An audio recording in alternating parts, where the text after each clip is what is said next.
Halo semuanya, kita ngopi yuk. Yuk ngopi. Ngobrol pinter bareng Lisa dan Leo.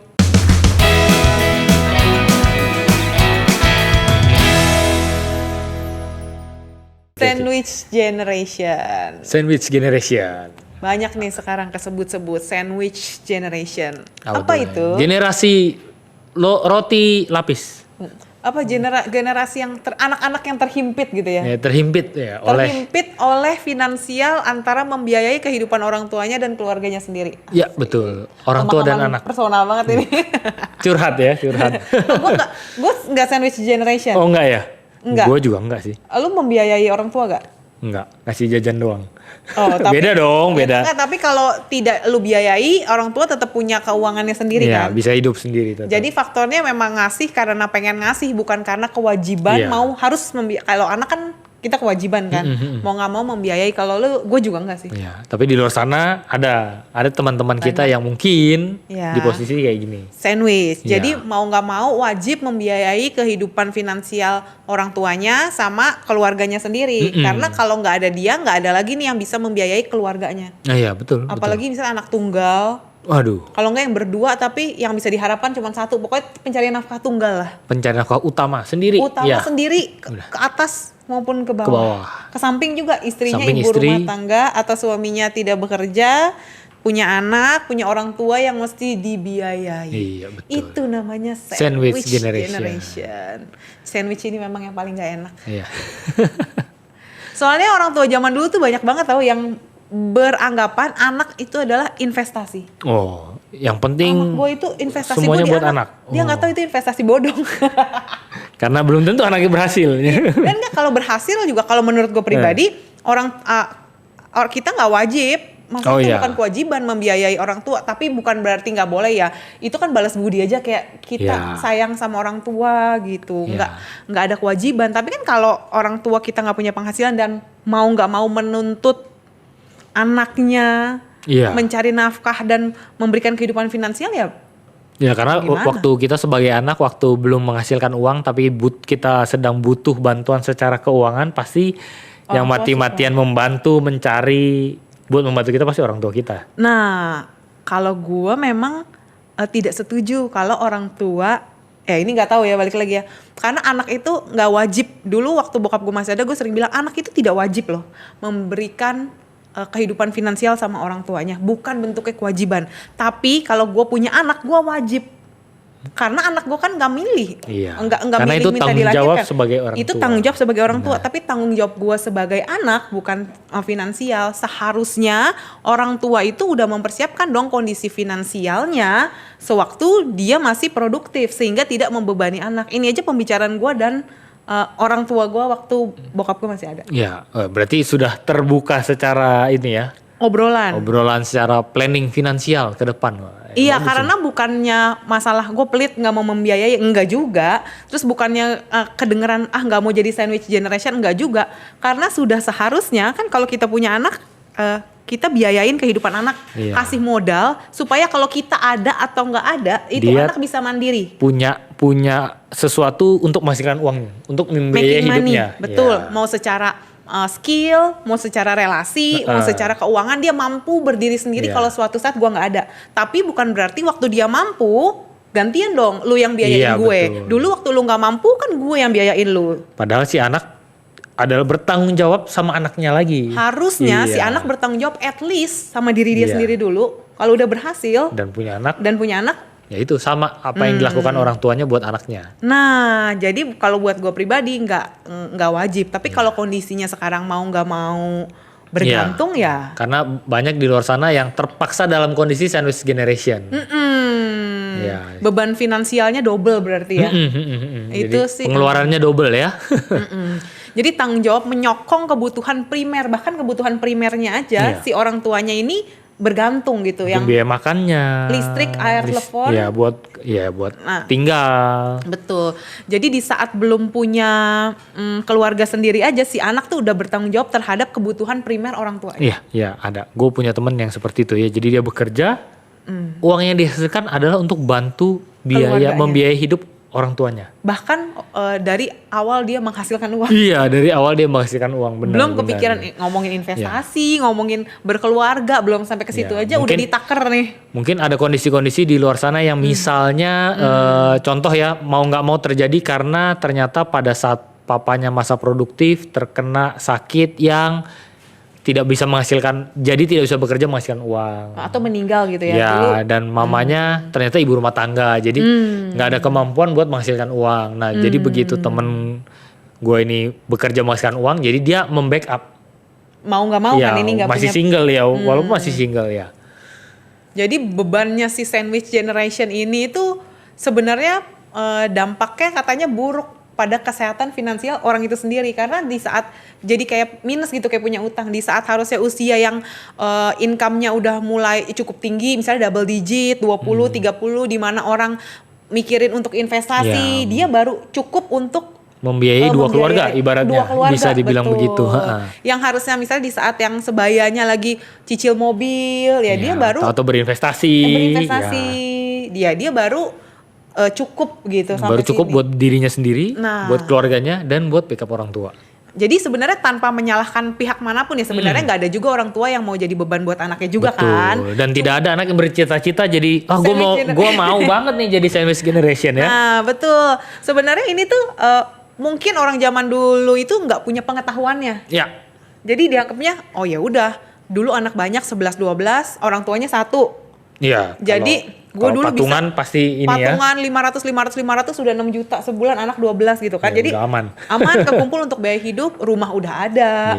Pakai pembantu satu kali karena orang tua. Nah, tapi kan sekarang anak 1 2 3 lah ya.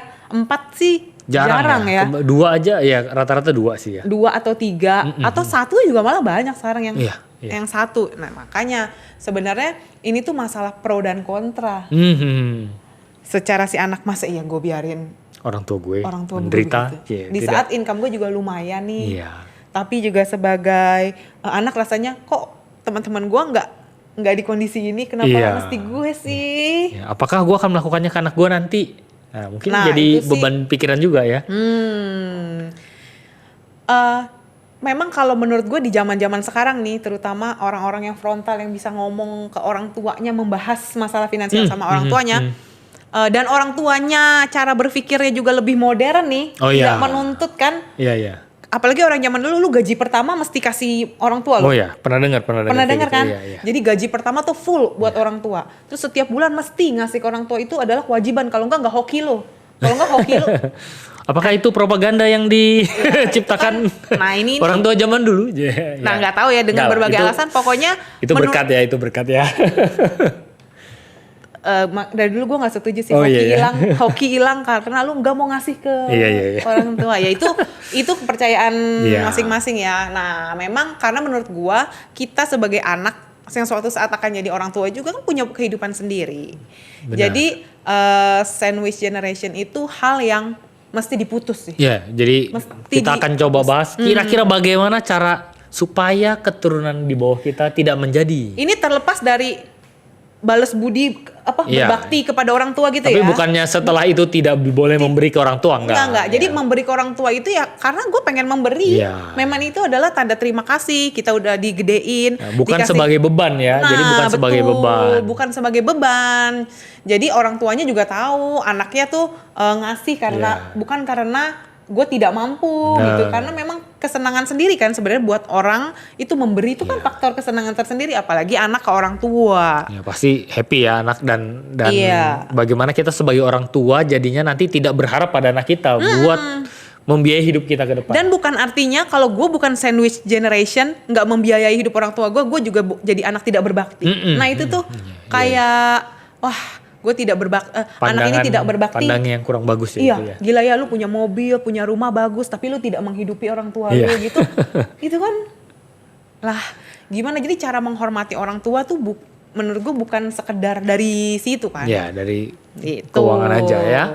Oke, sekarang berarti kita mesti bahas kenapa bisa terjadi si sandwich ini. Kok bisa muncul? Dan jadi beban. Iya. Apakah sebenarnya dari dulu ya namanya anak sebelum mandiri orang tua bayarin Tapi setelah lu bisa nyangkul sendiri, orang tua pensiun, lu Iya, yang menghasilkan. Gantian lu yang kerja buat gue gitu. Apakah ini dari dulu, apa gimana gitu. Sebenarnya sebelum menjawab pertanyaan tersebut, gue yakin banyak orang yang udah paham tentang dana pensiun. Atau tabungan hari tua lah. Iya. Kalau PNS dulu apa ya, ada simpanan buat hari tua itu? Ya dana pensiun. Dana pensiun ya. Iya. Jadi sebenarnya dari dulu, udah dari 20-30 tahun yang lalu ini tuh udah ada. Tapi banyak yang mengabaikan. Ya udah gitu.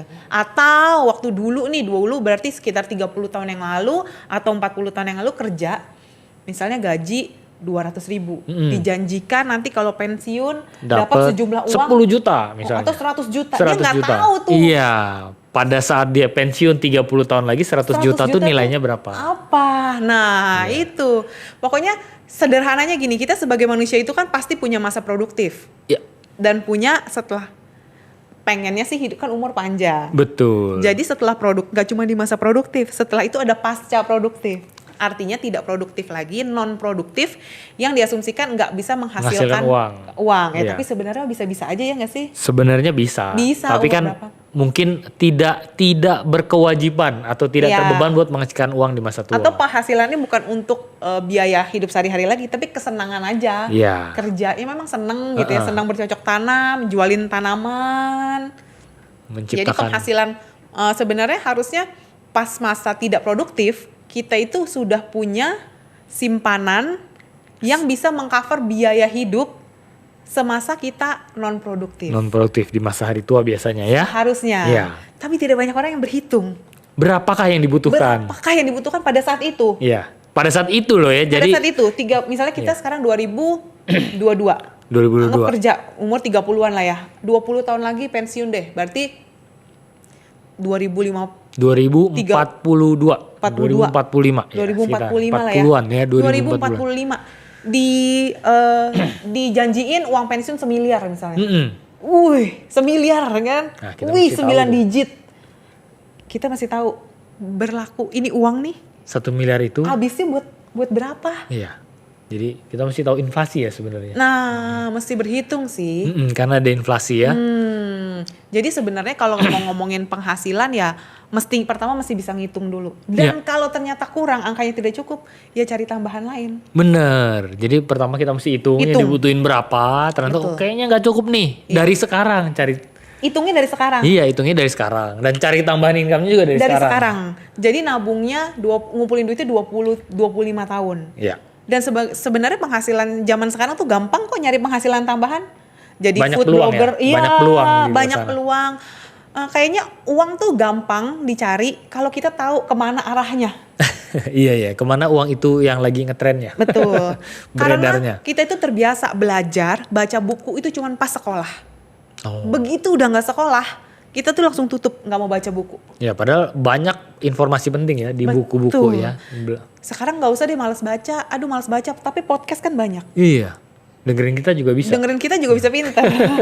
Ya minimal ya tambah sedikit pinter. Tambah sedikit betul kepintaran. Bisa cari lebih jauh lagi ya. Jadi bisa tahu arah uang beredar tuh kemana. Kayak misalnya sekarang toko-toko konvensional duduk doang di toko. Tiba-tiba buka Indomaret. Toko kelontong maksud gua. Toko kelontong kalau dulu kan jual aqua aja, laku udah di mana-mana. Sekarang tiba-tiba buka minimarket. Iya. Udah. Yang warna merah kuning biru. Merah kuning biru, iya betul. Iya. Ada merah kuning doang. Merah putih. Ada merah putih. Merah putih ada. Oh, ya. Oke. Nah, jadi pokoknya sekarang menurut gue banyak cara menghasilkan uang selain jualan. Jualan jasa juga bisa sih. Iya, paling tidak perlu modal jualan jasa sih sebenarnya. Jualan jasa. Iya. Atau ikut yang banyak kayak misalnya bikin konten doang aja dibayar. Iya bisa, betul. Jasa konten creator gitu. Ya, konten hiburan. Apa tuh? Ya konten hiburan aja bikin orang ketawa. Oh, iya. Kirain itu. Oke. Hanya halaman. Hanya penggemar. Hanya penggemar Tapi versi Inggris ya. Kirain hanya penggemar. Ya udah berarti kan kalau kita kerja di perusahaan sebenarnya akhir kerja Sebenarnya kita kan itu udah dijanjiin sebulan Ada dari masanya, pensiun. Ada masanya. ada masa tertentunya kalau Iya. kerja di sebuah perusahaan ya. Betul. Iya, jadi sebenarnya kita udah bisa tahu kok dari sekarang seharusnya ya. Iya. Jadi kata dana pensiun, tabungan begini jangka panjang untuk itu tuh jangan cuman sekedar didengar doang. Iya, dan sekedar tahu. Coba dihitung dan Atau coba masih lama. dilakukan. Ah, iya itu berbahaya. Itu paling bahaya. Iya. Pensiun kita gila, umur early 30 itu zaman-zamannya mekar, uang income naik, gaji naik. Pengeluaran lagi bagus, bisa beli, kehidupan lagi naik-naiknya nih. Iya. Katanya sampai 40-an kan.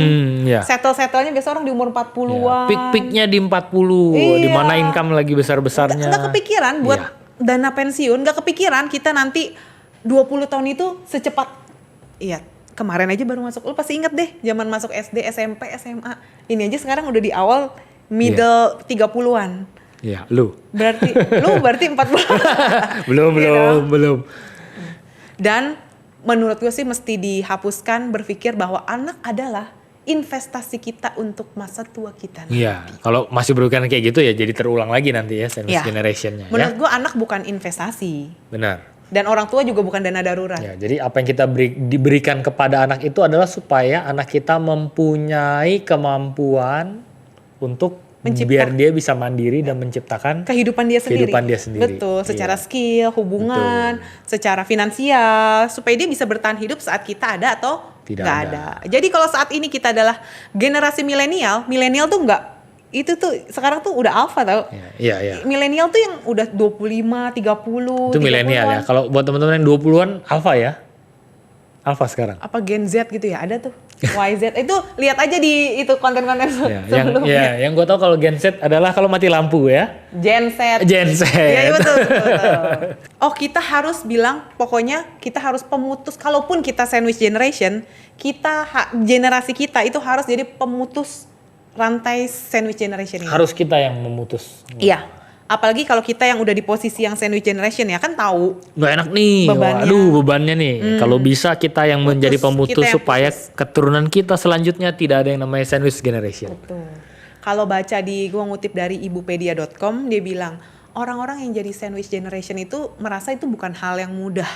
Jadi pandai-pandailah mengatur keuangan supaya segala sesuatunya terpenuhi dan mencegah anak-anak kita terjebak di situasi yang sama. Nah, Tuh, jangan sampai anak-anak kita terjebak di situasi yang sama. jadi kita mau bahas nih tips-tipsnya. Kira-kira Betul. apa yang bisa kita coba lakukan? Yang bisa kita terapkan untuk mencegah sandwich generation di generasi kita. Generasi kita berikutnya. Ya betul. Yang pertama, benar-benar mesti mengkomunikasikan rencana finansial. Sama siapa nih? Orang tua dan pasangan. Oke. Mau ke atas, mau ke samping. Jadi nggak, sebenarnya ya kadang-kadang ada anak yang kalau si maknya bilang, kayak teman-teman mama ke Bali nih gitu. Nah, Itu sih sama kayak anak bilang, "Pah, temen aku punya handphone baru." iya. Nah, itu tuh sekarang jadi sama Sinyal, nih. itu jadi sinyal. Kode-kode ya. Kode tapi kode keras. Iya, gitu kode kan. keras. Kodenya keras banget. Banyak tuh kata-kata kayak gitu. Wah, rumah udah bocor, udah diganti nih, Iya. gitu kan. Itu kan sama kayak temen aku pakai sepatu baru. Iya. Gitu. Kalau zaman dulu kita tempat pensil dia robot. Bisa dipencet ke sana ke sini. Nah, ini nih yang penyebab-penyebab utama timbulnya sandwich generation ya karena ketergantungan finansial.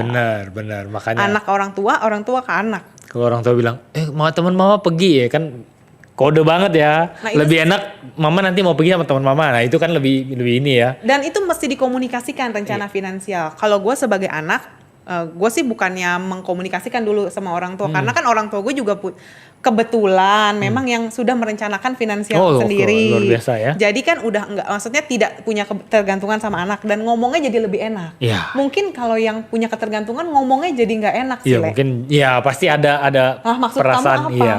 Gitu. Iya, Nah, benar. kalau gue jadi bisa lebih gamblang ngomongnya. Jadi gue sebagai anak, bahkan gue waktu itu bilangnya gue sebagai anak kakak tidak berkewajiban loh bayarin biaya kuliah adiknya saat bokap orang tua masih ada. Gue Iya. aja sampai bilang kayak begitu karena kalaupun sampai nanti terpaksa ya kita nggak tahu ya keadaan. Tapi harusnya sebagai orang tua, misal punya anak nggak cuma 1, 2, 3, udah siapin dari jauh-jauh hari. Idealnya begitu. Idealnya begitu. Nah, tapi lebih mudah mengkomunikasikannya kalau memang orang tua kita mandiri secara finansial. Iya, memang udah pasti ya, karena pikirannya udah lebih terbuka, mereka udah lebih siap. Memang tidak semudah kalau memang kita mau berbicara pada orang tua yang memang udah tergantung sama kita nih. Nah, itu pasti dia tuh. pasti Ini ada. lebih sulit komunikasinya ya. Mungkin kalau ke pasangan lebih enak kali ya. Nah, ini untuk merencanakan bersama pasangan. Mesti kasih tahu juga kalau ternyata kita punya beban finansial orang tua Iya. Jadi memang misalnya dari 100% income, ya memang 20% udah pasti lari ke situ. Iya. Tapi mesti dikomunikasikan juga ke orang tua, gue punya keluarga. Iya. Jadi nggak bisa lebih dari 20%. Kalau toh ingin, ya cari yang lain. Maksudnya cari pendapatan lain gitu. Gue pernah lihat satu YouTube ya, dia bercerita. Jadi si suami istri ini memang orang tuanya tergantung sama dia. Iya. Si suami istri ini berkomunikasi, kita dari pendapatan kita total berapa besar yang kita kasih ke orang tua si istri, berapa besar yang kasih orang tua si suami, dan itu juga dikomunikasikan dengan orang tuanya karena apa? Jumlah saudara si suami sama saudara kandung si istri berbeda. Oh, nah, jadi cicilannya ya? Iya dong. Jadi patungannya, biaya patungannya. Jadi waktu itu kalau nggak salah si istri bersaudaranya lebih banyak, jadi lebih ringan memberikannya dan mereka terbuka kepada orang tua. Misalnya kita bisa memberikan sekian. Jadi orang tua juga mengatur ekspektasi karena ya. Jadi kalau saling berkompromi sih lebih bagus sih sebenarnya. Dan memang komunikasi ini tuh nggak mudah nih. Iya. Gue paham banget buat orang tua, buat anak yang orang tuanya memang udah punya ketergantungan finansial. Gimana cara mengkomunikasikannya gitu ya? Iya. Kalau gue sih lebih gamblang kalau ya karena orang tua lu sudah mandiri. prepare ya, udah prepare. Jadi dan ngasih-ngasih ya diterima, enggak juga. Ya udah nggak apa-apa. Cuman memang komunikasikan rencana finansial sama pasangan maupun orang tua itu penting banget. Ya, ini demi memutus rantai sandwich ke bawah loh. Iya, supaya juga teman-teman pas jadi orang tua nggak jadi ya gitu lagi. Pasti jadi sensitif ya. Iya. Sensitif ya kalau setoran kurang, kok anak gue pergi ke Bali. Pergi ke luar negeri. Kok anak gue pergi ke luar negeri. Iya, nah itu sih. Gue di rumah aja ya. Jangan sampai teman-teman merasakan itu ya. Yang kedua itu yang pertama. Yang kedua itu diskusikan ekspektasi keluarga. Saat kita udah punya keluarga, mesti diskusikan kita itu nanti kalau jadi orang tua segini, nanti kalau udah tua kita punya tabungan segini. Misalnya kalau gue punya anak laki-laki, mesti nyediain rumah. Untuk anak. Apakah harus menyediakan rumah? Apakah membiayai pernikahannya? Atau tabungan pendidikannya deh. Atau mumpung masih kecil loh. Atau minimal mengcover biaya pendidikannya sampai lulus kuliah. Atau misalnya punya potensi kuliah di luar negeri, punya tabungan dalam bentuk apapun, mau tabungan pendidikan, mau saham, mau apapun ya. Sebenarnya mesti didiskusikan sama pasangan lebih jauh, bukan sekedar income gue 100%, 10 buat ini begini. Bukan cuman apa yang kita lakuin sekarang, target tapi ke depan.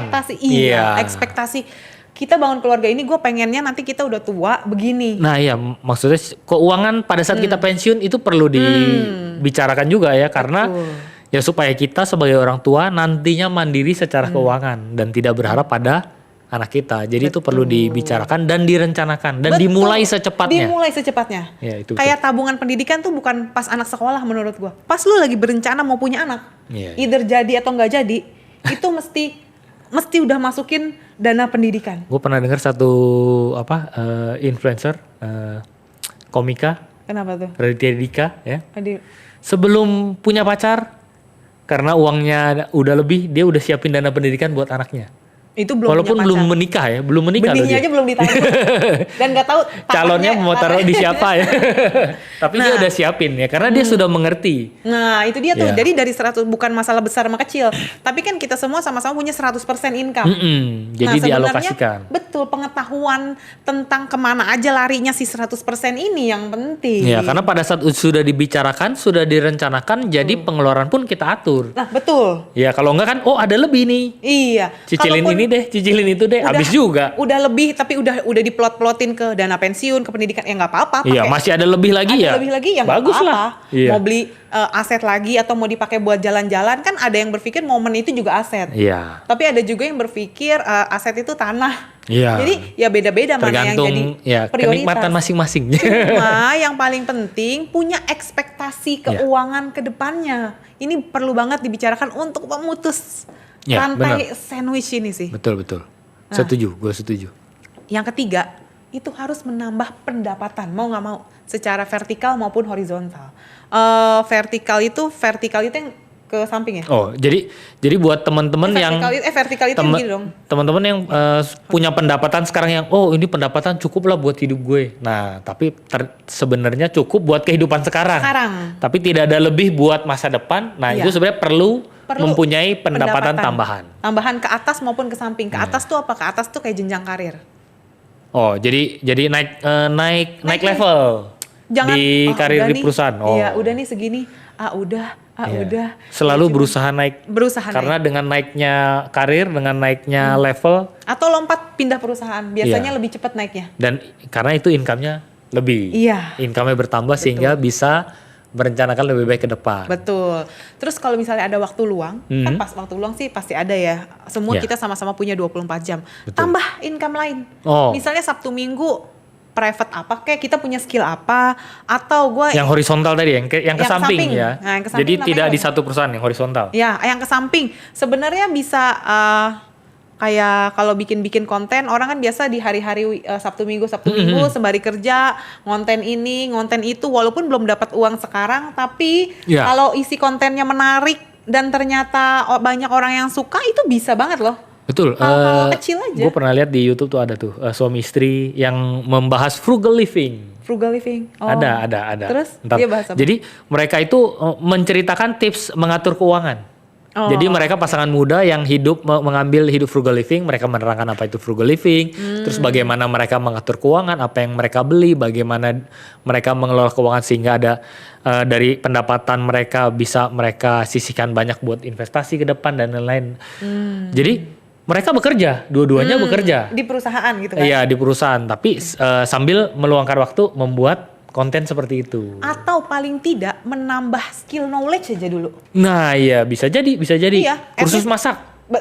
Iya betul. Iya, atau apapun lah, misalnya pokoknya skill. Yang sebenarnya yang lebih ke arah skill ya. Knowledge kan ya pengetahuan, kalau nggak dilatih juga nggak berubah jadi skill. Skill tuh harus ditambah, at least walaupun belum nambah penghasilan, tambah dulu skillnya. Betul. Jadi itu berjalan 1 tahun 2 tahun dengan menambahnya skill ngedit, kayak sebenarnya kan kayak bikin postingan kan kayak Canva gitu kan lebih mudah kan. Tapi orang yang punya sense atau belajar fotografi online kan banyak tuh sekarang. Banyak banget. Jadi dibayar cuma 100.000 atau 150.000. Tapi dikasih tahu tekniknya. Dikasih tahu nama-namanya. Jadi mengasah feelingnya jadinya. Iya, dan sama ininya juga sih teknik-teknik dasar. Teknik-teknik dasar. Jadi tahu kalau misalnya sesuatu tuh bagus itu apa gitu, indah tuh apa, yang disukai publik, yang disukai pasar tuh seperti apa. Iya betul. Nah itu benar banget, harus nambah penghasilan vertikal maupun horizontal, at least pengetahuan dan skill. Itu udah. Karena dengan bertambahnya skill membuka peluang menghasilkan pendapatan lain. Betul. Bahkan bisa juga pendapatan lainnya jadi lebih tinggi daripada penghasilan utamanya. Atau bahkan teman-teman akan ketemu kenalan teman-teman atau temannya teman-teman yang menawarkan bisnis, menawarkan peluang, kerjasama lah at least. Kerjasama kalau kita punya skill di bidang tertentu juga. Selama tidak memboroskan uang, selama peluang itu cukup ideal. Betul. Coba ambil, karena zaman sekarang orang udah biasa punya sumber income lebih dari satu. Betul banget. Dan itu dibutuhkan sekarang. Dibutuhkan, karena kita akan mutusin rantai si sandwich generation ini. Kalau nggak putus sih, masalahnya sekarang anak kita cuma 1, 2, 3. Iya. Kalau dulu 12. Ada kasar kata, misalnya dulu anak 10, 12, orang tua sakit butuh dana berobat 100 juta dibagi 12. Bagi 10 aja, 10 juta. Sekarang 100 juta. Nggak cukup 100 juta masalahnya. Udah sekarang biayanya lebih mahal, 200 juta, anaknya cuma 2. Membaginya kecil. Iya, jadi bebannya besar buat anak. Akan semakin berat kalau nggak diputus dari sekarang. Nah yang keempat nih, selain nambah, yang ketiga kan nambah penghasilan. Ngatur pengeluaran dengan bijak. Ini komitmen sih. Itu ngatur penting. Pengeluaran tuh sama kayak merit, itu komit. Bukan masalah butuh lagi pengen atau nggak pengen. Sayang nih ya, lagi ini nih, harga ini padahal lagi murah nih. Tapi nggak butuh, cuma keinginan doang ya. Kayak sepatu Air Jordan, wah mumpung dapat raffle nih. Jadi beli deh. Kalau duitnya memang udah lebih dari semua yang udah disiapin lebih, ya sebenarnya nggak masalah. Budget kan ada budget. Budget. Ada budget yang memang teman-teman udah siapin dana pensiun, siapin dana darurat. Memang teman-teman juga siapin dana senang-senang misalnya. Iya, memang kalau udah disiapin. Iya itu boleh. Dana jalan-jalan pergi ke luar negeri. Ya kalau memang sudah ada, udah silakan. disiapin, udah dicicil dari 5 tahun sebelum, Iya. 3 tahun kepake, atau misalnya kemarin udah nyiapin dana jalan-jalan tapi kan nggak kepake pandemi. Mau Benar. sekarang jalan-jalan dengan harga tiket yang lebih mahal ya, kalau misalnya ada ya it's okay. Boleh. Cuman jangan terbiasa dengan bocor halus. Iya, jangan Ih, bocor halus ya. Jajan di Alfamart, Boba Indomaret. yang paling sering ya. Boba. Boba itu boba. Itu bocor-bocor halus, nggak apa-apa lah, sekian doang. Nggak apa-apa ya. Nggak Ya, apa-apa. Ngopi-ngopi di kafe ya. Itu tuh sebenarnya jatuhnya kebiasaan. Bukan masalah bocor halusnya kita sekarang mampu atau nggak mampu. Itu kebiasaan sih Iya. memang. Ya, itu yang perlu Balik lagi sangat pilih ke antara kebutuhan dan keinginan ya. Itu Betul. perlu diperhatikan. Ya. Nah, yang kelima nih. Zaman sekarang udah lumrah banget punya proteksi kesehatan sendiri dan keluarga. Nah, ya ini jadi beban yang cukup besar ya. Jadi beban cukup besar kalau sampai terjadi ya. Ini udah lumrah banget. Udah banyak pokoknya cerita orang yang tadinya sekolah di luar negeri karena orang tuanya meninggal atau apa, pencarian nafkah utamanya atau bangkrut atau apa, pokoknya kehidupannya jadi menurun karena sakit. Udah banyak banget. Ya. Dan agen asuransi juga udah bertebaran di mana-mana. Jadi mendaftarkan diri at least BPJS itu untuk asuransi kesehatan nih, kita ngomonginnya yang kesehatan ya. Jangan sampai asuransi, oh iya ada asuransinya pendidikan. Iya, gitu. jadi ini fix. kita ngomongin asuransi, dan asuransi yang paling dasar biasanya yang paling diutamakan pertama kali untuk punya adalah asuransi kesehatan, yaitu yang memang beli buat cover kalau biaya terjadi rumah rawat sakit. inap ya, rawat Betul. inap rumah sakit. Nah itu. Ya memang beruntung kalau zaman sekarang kita di kota-kota besar tuh udah familiar sama hal-hal yang kayak gini. Dan bahkan kadang masih banyak loh orang tua yang nggak mau ngecek kondisi kesehatannya. Takut kalau terjadi sesuatu, pertama takut tahu, Kepikiran yang kedua katanya. takut duitnya. Iya. Duitnya dari mana? Jadi Iya. ngebebanin anak juga. Nah, itu kan jadi sebenarnya kayak sakit jantung itu bukan penyakit yang blek gitu. Iya, langsung terjadi sebenarnya ya. Sebenarnya Bahkan tuh- kalau diketahui lebih awal, Iya. ya itu bisa ditangani lebih cepat justru, Kayak sehingga misalnya- tidak menjadi parah dan membutuhkan biaya jauh lebih besar. Pasti pernah dengar dong orang yang lagi duduk atau lagi ngapa-ngapain tiba-tiba meninggal. Ah. Itu sebenarnya nggak tiba-tiba. Pasti udah pernah ada darah tinggi sebelumnya, pernah ada penyumbatan yang ada dirasa tapi Pernah berasa sesek. tapi wah kayaknya nggak kenapa-napa nih. Oh Bener, ya bener, udah gitu. Itu nggak mungkin blek gitu. Iya. Itu biasanya penumpukan ibaratnya Penumpukan kasar kata. itu dicuekin aja, udah Iya. kesel itu kayak dicuekin, wah udah puncaknya, udah Nah, hilang. gue punya satu cerita. Gue pernah jalan waktu itu ya, jalan-jalan ke Bali. Ya, jalan ke Bali, nginep di satu hotel bagus. Ya, kemudian di situ ada pasangan suami istri. Terus? Nah, pasangan suami istri bule. Oh. Dan udah masa pensiunnya, kalau nggak salah udah waktu tua. itu umur 60-an. Terus kita ngobrol, kebetulan kita ngobrol ya dengan bahasa Inggris gue yang mini-mini ya, seadanya ya. Intinya obrolannya adalah dia bertanya, oh lu nginep di sini berapa lama ya, karena itu hotel yang cukup bagus. Oh waktu yang kita di hotel yang sama bukan? Oh bukan. Ini waktu gue planning mau merit dan melihat satu hotel resort ya. Oke. Gue bilang, oh gue nginep 2 hari di sini. Abis itu gue pindah ke hotel lain. Terus gue tanya sama dia, lu nginep di sini berapa lama? Oh di hotel ini kita sebulan. Padahal itu hotelnya cukup mahal ya. Lalu kita akan pindah ke hotel ini sebulan, ya kita di Bali kurang lebih 6 bulan. Habis itu saya akan ke Bangkok 6 bulan. Habis dari Bangkok saya akan ke sekian. Oh kok nggak kerja? Oh kita udah pensiun katanya. Nah ada beberapa yang gue tangkep nih. Apa? Nah, yang pertama, kok mereka udah tua nih, tapi masih sehat, masih segar, masih jalan-jalan. Keluar negeri loh, keliling-keliling. Nah kalau dilihat orang luar negeri itu asuransinya kuat. Asuransinya sudah terbuka sama asuransi. Jadi apa? Dari dulu, berarti waktu dari dulu dia mudanya doang. Bener, dari muda udah punya asuransi. Jadi kenapa mereka tuanya banyak yang rata-rata sehat dan bisa jalan-jalan? Karena waktu masih muda ada sakit sedikit, langsung berobat, langsung cek. Mereka nggak pusing karena apa? Karena yang bayarin asuransi. Oh iya, nggak takut bayar ya? Ya kalau di Indonesia kan, betul. sakit doang dah minum obat pusing, Obat tidurin aja, wah kerok aja, iya, wah kalau sudah nggak tahan baru ke rumah sakit. Nah betul. Tiba-tiba biayanya langsung besar. Nah itu dan bisa jadi beban buat diri sendiri atau bahkan beban buat anak. Nah, jadi di luar negeri tuh karena sudah familiar banget dengan asuransi, yaitu jadi di masa tua mereka sehat. Yang kedua apa? Yang kedua mereka bisa keliling liburan di negara-negara lain, berarti kan uang pensiunnya Udah disiapin ya? terkumpul. Terkumpul. Banyak di Indonesia orang yang sudah tua ngumpulin sih uang pensiun, tapi di masa tuanya sakit, uang pensiunnya kepake Ya. karena tidak ada asuransi. Iya benar. Kembali lagi karena uang pensiunnya habis, bergantung sama anak. Nah ini juga bisa jadi masalah sebenarnya. sih, Makanya ya, ini benar, poin benar, yang benar. ini teman-teman boleh pertimbangkan dari sekarang. Iya, iya. Ya boleh didiskusikan sama orang yang mengerti. Memang beruntungnya kalau tinggal di kota-kota besar itu Informasinya lebih cepat, banyak. informasinya banyak, lebih familiar dan bisa lebih terbuka at least. Mungkin banyak yang nyamperin buat menawarkan. Ya, atau ya lebih banyak ngedengar tentang informasi-informasi yang kita belum tahu sebelumnya. Betul. Gitu kan. Tapi kalau orang yang tinggal di daerah yang maksudnya makan ini bukan masalah uang, ada orang di daerah tuh duitnya juga banyak loh. Iya, kadang-kadang tidak tahu duitnya mau dikemanain. Iya, misalnya informasinya Oh. kemana gitu kan. Informasi itu asuransi itu taunya wah nanti duit dibawa kabur gitu Iya, kan. iya. Padahal kan sekarang eranya digital atau masuk digital juga aduh kita mah nggak ngerti deh yang digital kayak gitu. Lebih kurang terbuka gitu. Iya. Makanya sih sebenarnya zaman sekarang bukan masalah usia, masih terbuka terhadap informasi. Iya. Jadi nggak nggak usah Coba didengerin, teman-teman gua nggak butuh. membuka diri ya, teman-teman Nah. coba membuka diri aja ya, buat dapat informasi yang banyak. Jadi sebenarnya balik lagi ke masalah asuransi ini kan asuransi kesehatan bisa mencegah kita dan keluarga kita dari pengeluaran rumah sakit. Ya, pengeluaran Yang mendadak yang bisa besar. Besar, betul. Sebenarnya tidak terukur kalau udah. tidak terukur Ya, betul. bisa. Kalau sakitnya ringan mungkin bisa mengurangi tabungannya sedikit. Iya kalau ringan Iya, kan. tapi kalau sakit ternyata berat, Iya.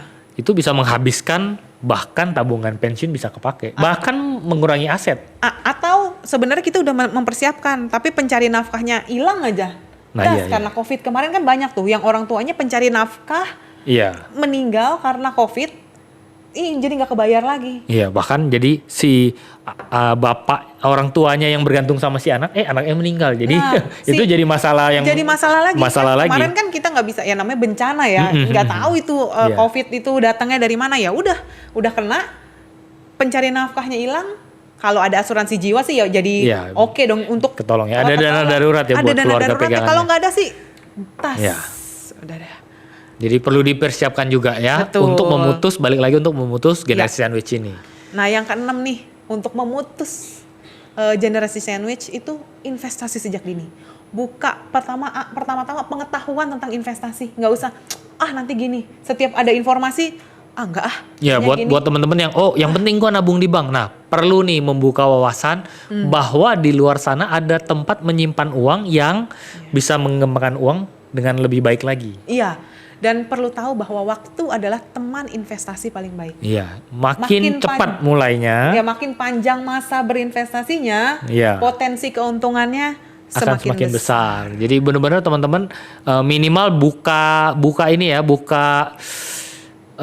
wawasan dulu. Iya, nggak mesti gini. Mau belajar dulu, ya. Iya, nggak mesti ditawarin langsung. Ya udah deh, iya. Iya, nggak harus langsung ambil, tapi betul.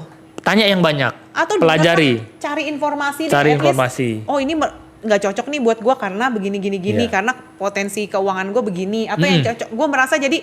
Oh tapi kalau yang di high risk misalnya yang ini resikonya terlalu tinggi, gue kayaknya belum mampu. Tidak bisa mentolerir resiko setinggi itu. Atau misalnya. Pengetahuan gue terhadap itu masih belum sampai. Ya. Tapi investasinya mau mulai dari sekarang ya mulai dari yang resikonya rendah gitu.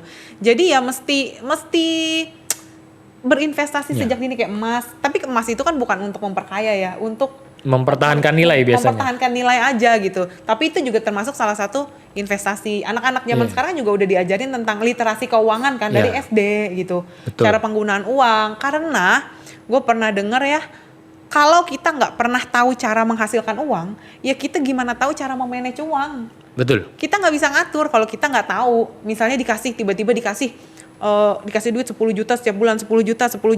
Kalau nggak pernah tahu berapa bebannya untuk menghasilkan si 10 juta ini. Oh iya. Ya jadi bukannya nggak bisa ngatur, ya memang nggak pernah tahu konversi beban apa yang harus dilakukan untuk mencapai hasil sekian. Effort apa yang perlu dilakukan untuk mendapatkan, Betul, kayak misalnya uang jajan sehari 50.000. Untuk 1 juta itu mesti ngumpulin 5.000 kali berapa 200 hari gitu kan. Makanya kalau kadang-kadang ada orang tua yang berpikir, gila anak gua minta dibeliin ini. Dia nggak tahu apa cari duit susah. Ya nggak tahu. Memang tidak tahu. Dan ya. orang tuanya lu nggak pernah ngasih tahu. Iya, mungkin kita mesti berikan informasi atau memberi kasih lihat. Oh, betul. Untuk mendapatkan uang sekian tuh effort yang dilakukan tuh. Betul. Dan ajarin dia investasi. Bener. Naruh di mana supaya uang si 100 ribunya ini, si 1 jutanya bisa berubah jadi 1.100.000. Iya. Ditaruh di mana? Supaya bisa berkembangnya. Betul. Kalau dulu gue zaman-zaman gue SMP itu cewek-cewek lagi banyak pakai kertas minyak.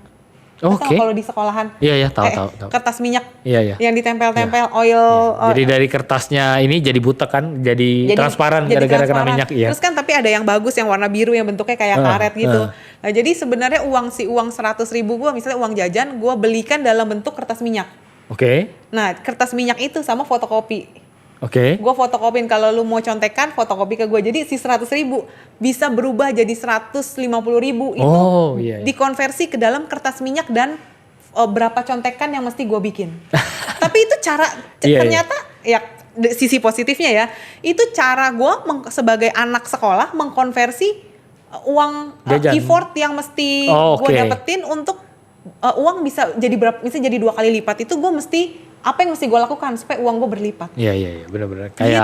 Kayak anak gue pernah gue ajarin beli Yakult ya, teman-teman tahu Yakult ya. Satu itu kan isi 6 ya? 5 ya? 5. Iya. Kan? Misalnya isi 5 ya, modal 9.000 ya. Dimasukin ke kantong es mambo ya. Dijual satu itu dua kan jadi 5 kantong ya, dijual satu itu 5.000 misalnya. Oh, ya tapi kan, yang beli lu juga? Iya, kan buat belajar, buat tahu. Yang beli ya sepupunya, kekungkungnya, poponya, omnya, tantenya ya. Oh, kalau zaman sekarang di sekolahan udah dibikinin, Le. Iya, sebenarnya. Jadi setiap ada proyek yang bikin kue, kayak misalnya kue yang regal cuma dihancurin, okay. dibikin bulat-bulat, terus dibazarin yang dijual di sekolahan. Yang beli sih orang tuanya juga. Tapi itu mengajarkan anak melatih keuangan. Dengan modal sekian, dikasih effort, bisa berkembang uangnya jadi sekian. Betul. Kalau misalnya anak kelas 1 gue sekarang dengan uang 2.000 bisa dapat susu ultra berapa? Jadi dengan uang segini bisa dapat apa? Kalau ini berapa pengkalinya 1.000-an sama 2.000-an doang sih. Tapi berapa pengkalinya untuk supaya uang ini bisa pecah jadi berapa? Dikeluarinnya misalnya 1.000-an ada 10, dibeliin barang. Kalau kita jual dapat 1.000-nya berapa biji? Jadi dapat 15 gitu. Berarti nambah dong. Nah, itu nambah. cara making money menurut gue sih. Pendidikan sekarang yang sistemnya pakai proyek itu, kurikulum sekarang cukup bagus untuk ngajarin anak kecil literasi keuangan, cara menghasilkan uang. Menggandakan uang dengan benar. Karena kan kalau zaman dulu gue beli barang, orang tua suka gini, duit dipakai mulu, disimpan dong. Kalau dulu gue biarin aja, kan lu udah kasih ke gue, suka-suka gue dong. Ternyata kita nggak perlu ngajarin anak awal itu bukan cara menyimpan, tapi cara menghasilkan uang. Nah, itu yang orang tua memang miss. Tapi pendidikan kita sih canggih sih. Diajarin loh cara menghasilkan uang. Ya, semoga dari kelas 1. Inilah yang kita mesti ajarin ya. Ini kita pembahasan nomor berikutnya sebenarnya. Terus tapi kalau bisa kalau berinvestasi itu kan ada potensi gagal. Iya dong. Kalau gagal gimana? Nah, ya udah kan makanya satu, berinvestasilah pada yang teman-teman mengerti. Bagaimanapun mesti belajar dulu. Jangan ikut-ikutan, nah itu bahaya tuh. Wow, pada ikut ini, pada ikut itu. Tapi nggak tahu basicnya. Bener. Ikut boleh, asal lu tahu basicnya dong. Takutnya kalau ikut-ikutan tapi nggak tahu basicnya, terjerumus di investasi bodong ya. Nah itu berbahaya. Betul. Tapi bagaimanapun ya pengalaman guru yang terbaik. Betul. Mungkin kalau lu nggak pernah jatuh di situ, nggak pernah tahu bahwa itu bodong gitu kan, nggak pernah tahu. Yang terakhir nih, yang penting, yang gak kalah penting untuk memutuskan rantai sandwich generation adalah melatih anak kita untuk jadi lebih mandiri. Nah iya itu tadi. Salah satunya yang kita bahas tadi ya. Kita mau mutusin. Kita mau mutusin taunya anaknya lanjutin lagi. Dan pada saat anak kita bergantung, dia punya anak juga. Jadi sebenarnya kita bukan sandwich sih, tapi jadi dalam banget loh kebiayainnya. Kita delay doang sebenarnya. Delay sebentar. Delay. Iya. Ke atasnya selesai. Dia dan cucu punya anak tapi masih bergantung. Benar, jadi apa yang kita ketahui itu kita pelan-pelan ajarkan ke anak kita. Betul. Ya, supaya anak kita juga bisa melakukan apa yang seperti kita lakukan. Jadi ya sama-sama enak lah ya. Ya dianya juga bisa mandiri, Bener. menghidupi diri dia sendiri dan Ya. keturunan Dan dia anaknya, nanti. iya, betul. Iyalah, dan punya pasangan yang juga mengerti nih Bener. tentang keuangan Ya, kayak begini. karena saling berkomunikasi, betul. Berarti nanti jatuhnya bukan sandwich kalau nggak diajarin apa tuh? Singkong. Singkong. Ke dalam. Ini Ikut banget. turun. Ke dalam banget ya, yang di luar kecil. Jadi berikan knowledge dan pengalaman finansial kita nih. Ya itu boleh diajarkan ya. Iya, untuk membekali mereka tentang tanggung jawab keuangan. Ya kayaknya sekarang juga banyak pelatihan-pelatihan di luar yang memberikan pelatihan buat anak yang pelatihan di luar sekolah ya. Iya, betul. Ya, buat mempelajari ya bagaimana mengelola keuangan dan lain-lain. Iya, jadi sebenarnya jadi sandwich generation itu kan ya mau gimana, bukan kesalahan kita juga. Ya, bukan berarti kita merencanakan Iya. atau bukan juga orang tua memang merencanakan Iya. lu akan jadi Memang anak gua- dari awal anak gue planning supaya jadi sandwich pokok generation. uang. Harusnya sih enggak Iya, ya. betul. At least pokoknya sekarang kita jadi pemutus rantai sandwich generation pada generasi anak-anak kita kelak gitu ya, tanpa merugikan siapapun. Jadi sekarang kita tetap bertanggung jawab. Kalau seandainya kita udah ada di tengah-tengah, tetap bertanggung jawab terhadap keuangan orang tua dan keuangan anak-anak Iya, kita, dan betul. kita yang putusin udah sampai di sini aja, jangan sampai ke cucu juga. Benar. Nah, jadi dengan pengetahuan yang kita dapat sekarang ya kita bisa mengelola, mengatur supaya putusnya di kita ya, tanpa tiba-tiba berhenti ya. Misalnya Iya. kita biasa cover orang tua, tiba-tiba udah putus hubungan ya. Ya nggak enggak gitu juga. Ya karena nggak pernah ada kata terlambat untuk memulai sesuatu yang baik, ya nggak sih? Betul sekali. Iya, jadi yuk kita berjuang bersama-sama sebagai pemutus rantai generasi sandwich. Oke, thank you sekarang buat teman-teman semua yang udah ngeluangin waktu buat ngopi bareng kita hari ini. Jangan lupa like, share, and subscribe channel ini kalau kalian suka. Sampai jumpa di ngopi-ngopi selanjutnya. Hope to see you guys in the next video. Bye-bye.